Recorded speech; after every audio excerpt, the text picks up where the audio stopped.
The mysterious case of the Chicago Bulls. Heading into the season, the Chicago Bulls had a lot they had to overcome. They just traded away Jimmy Butler.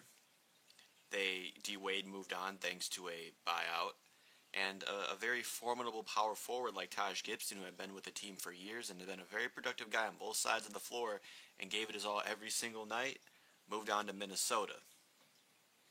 The Bulls heading into the season were seen as a bottom five team in the league easy. Many systems, many things that I was reading had them ranked as the worst team in the league by far. And it's just looking like it was going to be a tanking season all season long. Heading into the season, the Bulls certainly lived up to expectations, starting at a marvelous 3-20, and it certainly was looking like the team is going to achieve this tank all season sort of mentality and get a top pick in the draft. Also, it doesn't help that Bobby Portis absolutely smashed in Nico Mirotic's face in practice. Over what? I don't know. Maybe Nico was supposed to bring in the donuts or something, and he didn't, and Portis got pissed off and knocked his goddamn ass out.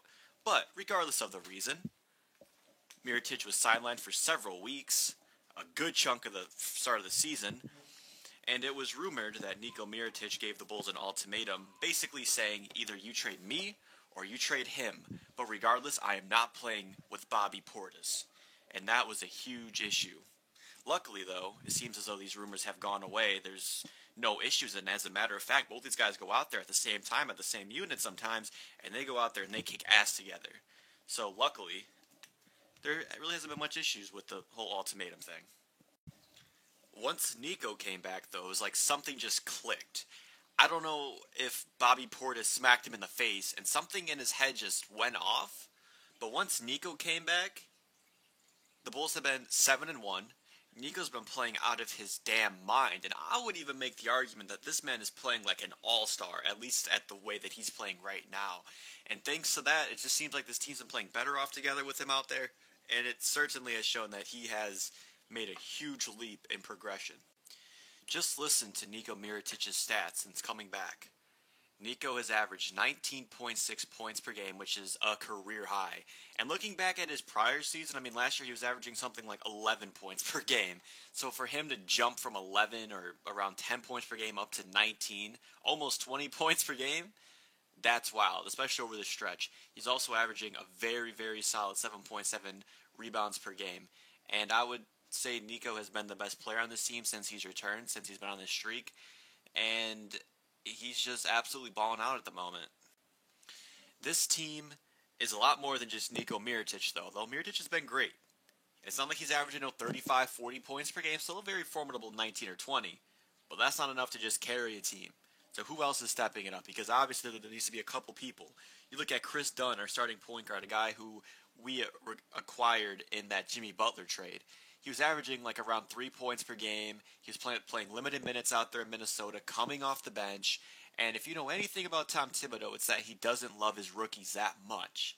You got to play defense, you got to play hard, but you're not going to get a lot of minutes. And when you do get minutes, you're not going to be an emphasis point, a focal point. So he put up bad numbers, but this year he's definitely stepped it up. He's lived up to his defensive reputation. He's top 5 in the league in steals per game. He's also averaging a very solid 13.3 points per game. He's averaging 4.8 rebounds per game and 5.3 assists per game. So it's wild to see his progression. To see him jump from like 3 points per game up to 13. I know he's a starter now. I know he's a focal point. But it's just great to see that Chris Dunn coming onto this team, getting more freedom, getting more minutes, getting that starter role. He's really developing into the guy that he should have been coming out of the draft as far as just how good he is at getting a lot of these stats, but just playing. Just watch the guy. The guy's electrifying. He plays hard. He hits a whole bunch of unorthodox type of shots. He's got a nice little jumper on and everything.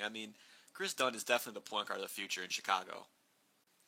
Also, the number 7 pick in the draft, who the Bulls also acquired from the Timberwolves in that Jimmy Butler trade, Lauri Markkanen, or as his new nickname suggests, the Marksman. He's been playing very, very well. Easily a top 5 rookie this season. He's like a 7-foot power forward stretch big. He's averaging 14.3 points per game, 7.9 rebounds per game. And when you watch this guy play, he can stroke the shot from anywhere, great mid-range, and I mean, just yesterday, I mean, he picked off LeBron's pass and brought it all the way down the court and just slammed it. I mean, the guy has some wheels on him too, so don't sleep on him. Now, the only issue with Lowry that kind of caught me off guard is I was sort of doing some research on him and whatnot, and he's shooting like 33% from the three-point range. And mind you, he's not seen as a mediocre guy who can hit threes here and there. I mean, Markkanen is a three-point specialist, but he's a rookie, still kind of getting used to it. The three-point line in the NBA is a little bit further back than it would be in college. So 33% though from who I would argue is our best three-point shooter is a little bit, it's a little bit scary, but he'll get better and whatnot. He's shooting 39% overall though. So not terrible, very nice player. You just kind of hope he develops, gets a little bit better, but that as long as he puts in work, he'll definitely up his three-point percentage. So very, very nice, consistent, third option, third option on the team. At center, we got Robin Lopez, who's having a pretty solid year. He's averaging a very nice 13.1 points per game, and it seems like with Lopez, it seems like he adds something to his game. I mean, last year you sort of saw him add a little bit of a jump shot. Mind you, I kind of viewed Lopez, when the Bulls got him in a trade as sort of just like an inside guy who'll get you some scrap points. But he's showing he has a legitimate jump shot. He's got like this weird little unorthodox like hook shot when he's close to the rim. It looks ugly. It looks ugly as hell, but it works. So, but you're seeing him averaging 13.1 points per game, very solid, but only 5.5 rebounds per game. And in my mind, Lopez should be around 7-8 rebounds per game. But whatever, you kind of hope his rebounds go up as the season goes on. And he's also a very, very nice shot blocker. If you have anyone driving into the paint and Lopez is there, he's going to contest it. Top 10 shot blocker in the league. And then at shooting guard, we got Jrue Holiday. I'm just kidding. Although Jrue Holiday's having a great season, we don't have him at shooting guard. We have Justin Holiday, who I believe is his brother. Actually, he's not half bad. He's averaging 13.6 points per game.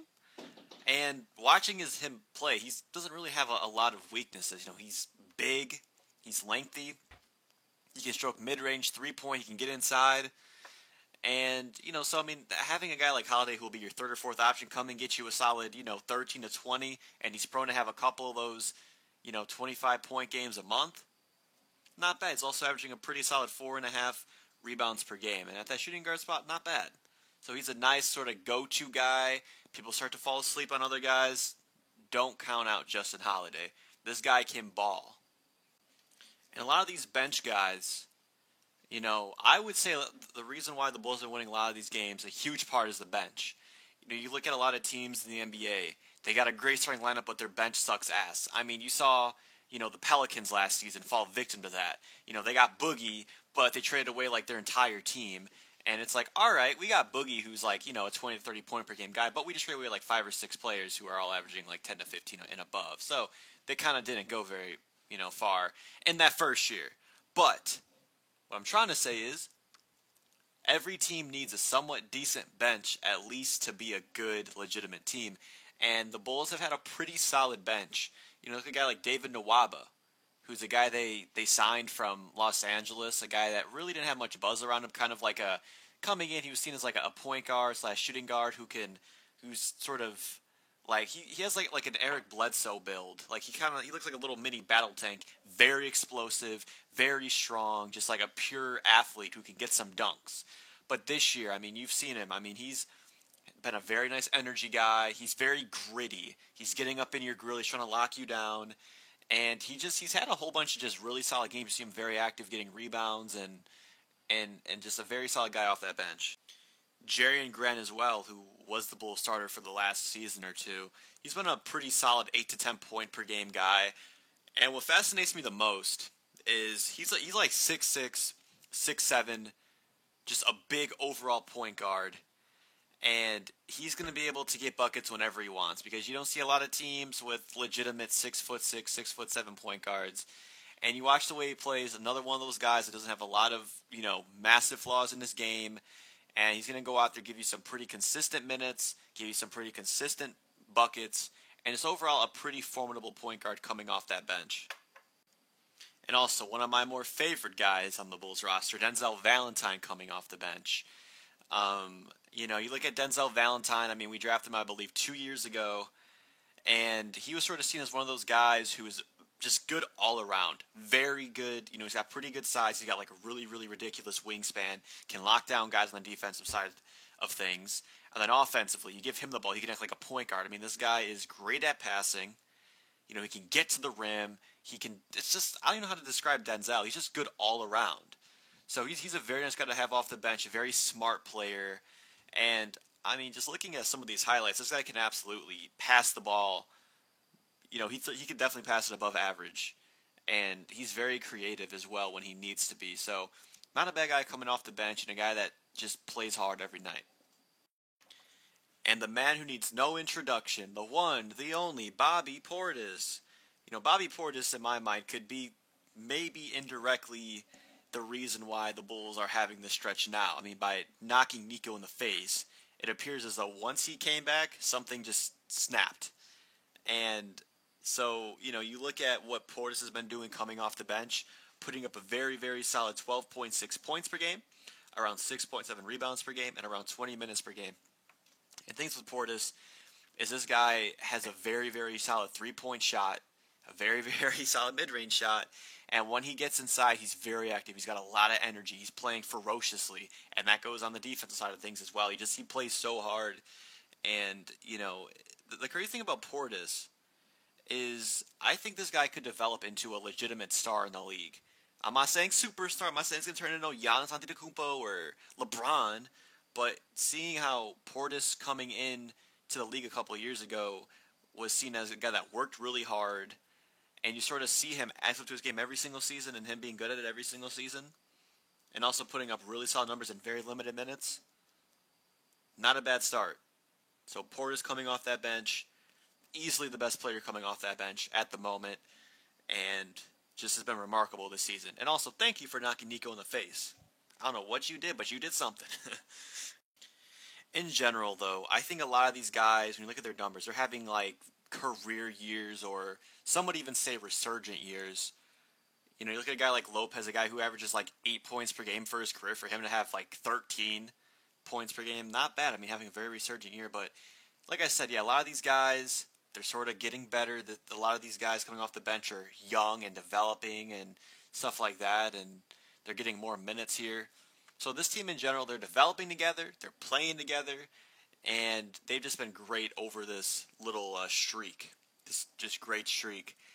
And the crazy part is a guy like Zach LaVine, who is a 15 to 20 point per game guy, hasn't played the season at all due to an ACL injury, but is due back very soon, like the next month or so.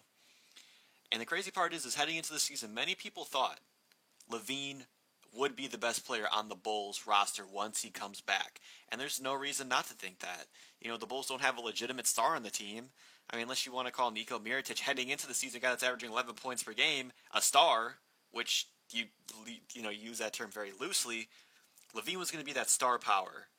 You know, he's still pretty young, but every single season in the league, he's been in the league for 3 seasons. He's progressed. Last year he averaged around 19 points per game.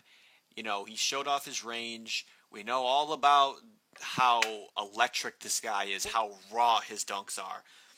You know, I personally think, I know this is kind of irrelevant to just overall winning to an extent, but I would say LaVine is one of the best dunkers I've ever seen. I would say he's arguably the best dunker in the league. You know, who can forget that All-Star break where he just absolutely blew our minds? I mean, that was like some straight up MJ jumping from the free throw line, blowing everyone's minds type of stuff. But I mean, once he comes back, a 15 to 20 point per game guy, I know it's gonna take him a little bit to get, you know, to sort of become 100%, but that's a legitimate, I would say, borderline star player that's gonna start at either point guard or shooting guard. My guess would be shooting guard. So I think the Bulls have a very, very bright future. And now my general opinion on if I believe the Bulls will be able to maintain this level of play. I personally think you look at this Bulls roster, they have a tanking caliber roster. Sure, you have some nice young guys who are having career years.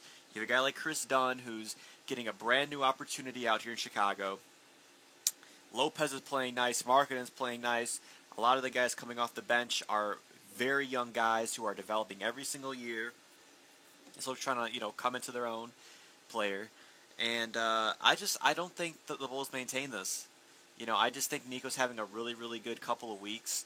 Maybe now if 2 months down the road, Nico's still playing really really well. I'd be like, all right, this guy's legitimate.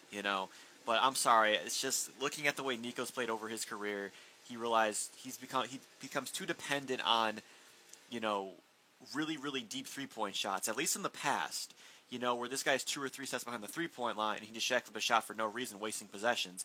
Luckily, this year it seems as though he's been playing a lot more smart basketball, and also what he would do the past is he would rely way too much on flopping and mediocre pump fake to get defenders in the air. Or what he would do is he would pump fake. The defender wouldn't even bite on the pump fake, and he would just throw his body, and he's not going to get the call. And then he just throws the ball up, and it's like he just wasted a possession, dude. So Nico's playing really, really smart basketball. And if this guy can maintain focus and not go back to these stupid ways, like just purely stupid, like the guy can ball. There's never been no doubt about that. But the guy is just sometimes he just is so stupid. I guess would be the way to describe it, at least in the past. So if Nico can just keep focused, like the way that he is putting up around 15 to 20 a game, you figure that number will go down when a guy like Levine comes back. But if he can put up 15 to 20, sure. But I would say in general, I think Nico loses focus at some point in the season, and I think he goes back to his old ways. I think a lot of these younger guys are just having a really, really good stretch right now, but they'll likely go into younger guys' days, because the issue with younger players in general is consistency. Maybe we have some of the best rookies coming off the bench, or some of the best youth, I should say, coming off the bench. But I doubt that. I think a lot of these young guys go back to under 10 points per game, or they just sort of drop down to normal numbers. And so in general, I don't think this team has the personnel to make a playoff push. I mean, and like I said in the video earlier, they're still a 14th seed. A 14th, not a 4th or an 8th. They're a 14th seed in the East. That is terrible. So I still don't think, even if they have a pretty good rest of the season, I don't think they make the playoffs. They dug themselves too far into a hole, in my opinion, at 3-20 to really get out of it. It's possible if they play flawless. If they keep playing the way they are, sure, they can make the playoffs, but I don't see that happening. I mean, what are the Bulls' goals currently with the current roster? I mean, best case scenario, the Bulls are, okay, let's try to get an 8 or a 7 seed. Let's try to just make it into the playoffs. Let's try to sneak in. What sort of goal is that? That is terrible. And you can't sit here and tell me the Bulls think they're a top 5 team in the league. I mean, obviously, people on there probably think that. But the general fan, the general people, there's no way the Bulls are a top 5 team in the league. They are not a serious contender. They're just going through a nice streak at the moment. But do you really want to be caught in mediocrity? Like, that is where teams, it just seems like they waste years. Like, they're caught between being a good team and being a really bad team, but building through the draft. And you cannot be caught there. That's like no man's land. You know what I mean? That's no man's land, being caught in mediocrity. So I'm just saying, embrace the tank. There's no point of trying to just sneak into the playoffs. Hopefully, the next month or so will really dictate, in my mind, the sort of path that the Bulls want to go on. Nico and Robin Lopez have been in trade talks. And if anyone gets traded on the team, it's going to be either one of those two. So, in my mind, if they trade either or trade both, they're probably going to trade them for picks or for young guys. And if they trade either of those guys or both of those guys, you're definitely going to see the Bulls go full-on tank mode. It's going to be embrace the tank. Or the Bulls don't trade either of these guys, and in my mind, they just sort of get caught in mediocrity. They're probably not going to get a top 5 pick if they don't trade either of these guys, but they'll probably get a top 10 somewhere, because I still don't think this team is that great, even though they're going through a great stretch. But then again, every team goes through a great stretch in the league, assuming they're not absolute.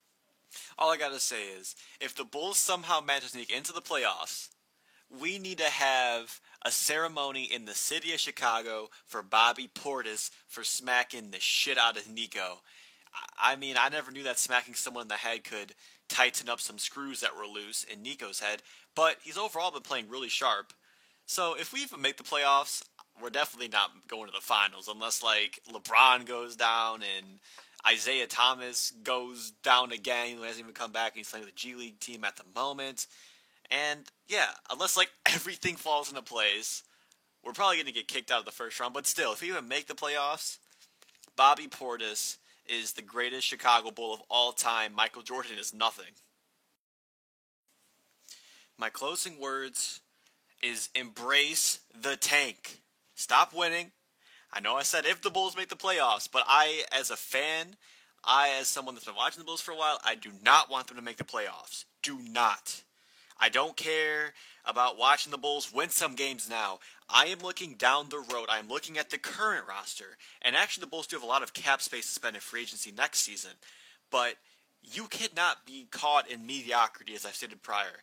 That is no man's land. The Bulls were trapped there last year with their Big Three experiment that didn't pan out at all. And don't tell me that if Rajon Rondo would have stayed healthy against the Celtics, they would have won the series, or they would have even made it to the finals. Don't tell me that. That's dumb.